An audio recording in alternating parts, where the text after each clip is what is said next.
You're listening to Nick Healy on ABC Western Plains. We're about 11 minutes away from 10 o'clock. It is time to talk technology. Mathew Dickerson, good morning to you. Good morning, Nick. Great to see you again. Well, great to nearly see you, or at least speak to you. Let's talk COVID Safe, the app that we had been waiting on. It did get launched on Sunday. My understanding is we've already seen roughly 2.5 million downloads of it, which is a pretty quick turnaround. Yeah, 6 p.m. Sunday, you could start actually downloading it and registering it. By 6 a.m. Monday, so 12 hours, 1.13 million people have downloaded the app and registered.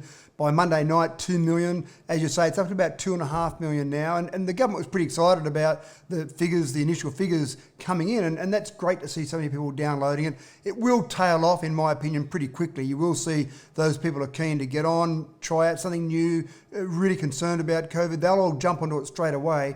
But I just see those figures tailing off. So we've hit about 8, maybe 10% so far. The government's aiming for 40%. The government's dreaming. I don't think there's any way known to mankind that will get to 40%, but it's a good start. And certainly I would encourage, I've downloaded it, I've registered. I use my real name, Nick. You can use a fake name, but I use my real name.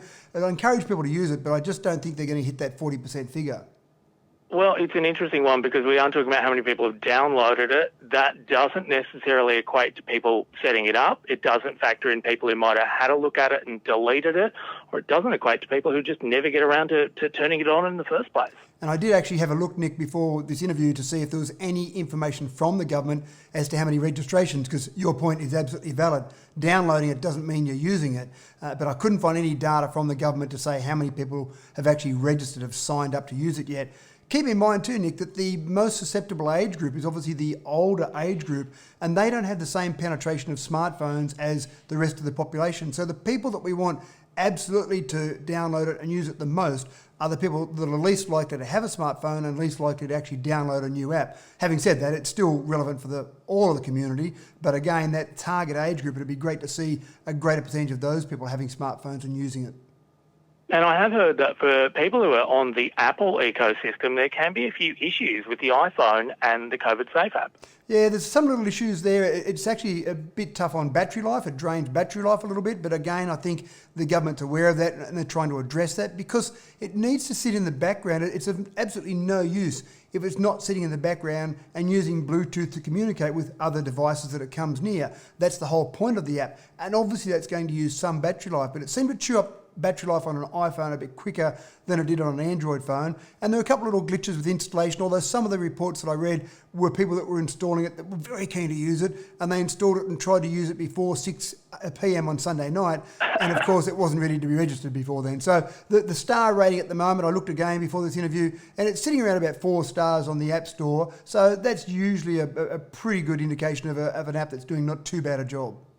And look, of course, the debate goes on and on with privacy experts on both sides saying that they're both happy with what it's doing and concerned about it. I think one of the most interesting things that's come out of this is it does not track location data. I think that's a really important part of it, Nick. Obviously, smartphones have got GPS capabilities. They can tell us where we are with great accuracy. But that's what the government has said. They're not using that particular feature of a phone. It really is just about Bluetooth, so device A is near device B. We don't care where they are, we just know those two devices are near each other. After 21 days, it deletes the fact that those two devices were near each other. The information about you being near each other is kept on your phone, so it's not actually uploaded somewhere else. So they're all important things. Again, this is what the government's telling us. I haven't seen anyone do a breakdown of the software yet to see if all the things we're being told are absolutely accurate, but I'm sure someone will do that and have a good look at inside the software, if you like. But the idea is that it's sitting there and tracking contacts, not tracking location. Well, look, my understanding is the government said they'll make the source code available. I don't know if they have done that yet, but we should say it's based on a Singaporean app put together by the Singaporean government that was called Trace Together. They never got above 20% penetration when it came to the population downloading it, and that's unusual for Singapore. Well, I do see Singapore as a fairly compliant state, and I use that as a bit of a gauge. If they manage to get 20% of their population, then the chances of us getting double that are Buckley's and none. I don't think we've got any chance at all. So I think 20%, and that's a pretty good number. Again, I think the number of 40% was chosen as a number, statistically speaking, that will give us a pretty good penetration into the overall audience or the overall population. But But again, I hopefully it's still of some use. If we do get up around that, say, 20% figure, hopefully it's still of some use in trying to beat COVID-19. Yeah, look, my fingers are crossed. Let's talk video conferencing, something I think you and I have chatted more about since COVID-19 than we might have done in years in the future. We've been seeing a lot of fun being had with backgrounds on these Zoom conference calls. They're about to get more clever. More clever. So what you've got now is background changing. That's great. And I've seen lots of stuff where people put some hilarious backgrounds in. There's some unexpected backgrounds where people go walking through a room on their way to the shower and all sorts of things.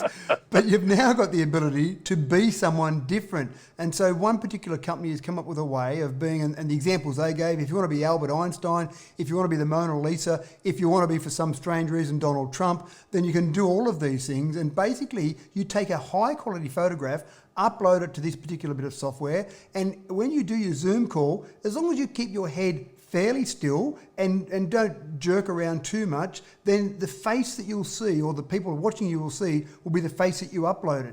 It doesn't change your voice because it is conscious of the fact of people might want to impersonate someone that they really could be on that video call. So, for example, you impersonate your boss and say everyone's got a 20% pay rise, and everyone goes home celebrating when it wasn't really your boss. So they have said they're deliberately not allowing you to change your voice. At the moment, it's just a face, and it's pretty accurate. They downloaded somewhere in the vicinity of 14,000 videos to actually use that information to construct all the different facial expressions to then come up with something that looks like a pretty good deep fake.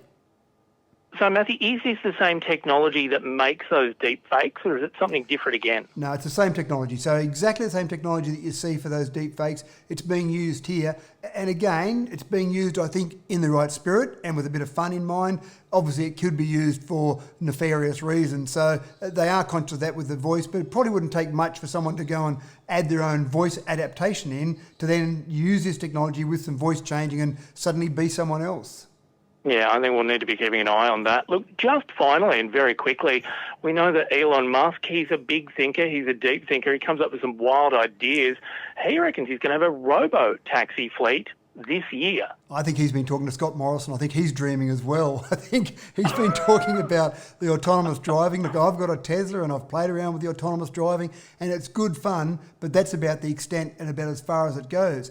He's been talking about this idea of a fleet of robotaxis. Part of the dream that Elon is pushing for owning a Tesla is that you buy a Tesla, you pay a lot of money for it, you use it when you drive to work, when we can start driving to work again, and we park the car there and it sits there all day, and then we come out at the end of the day and we drive it back home again.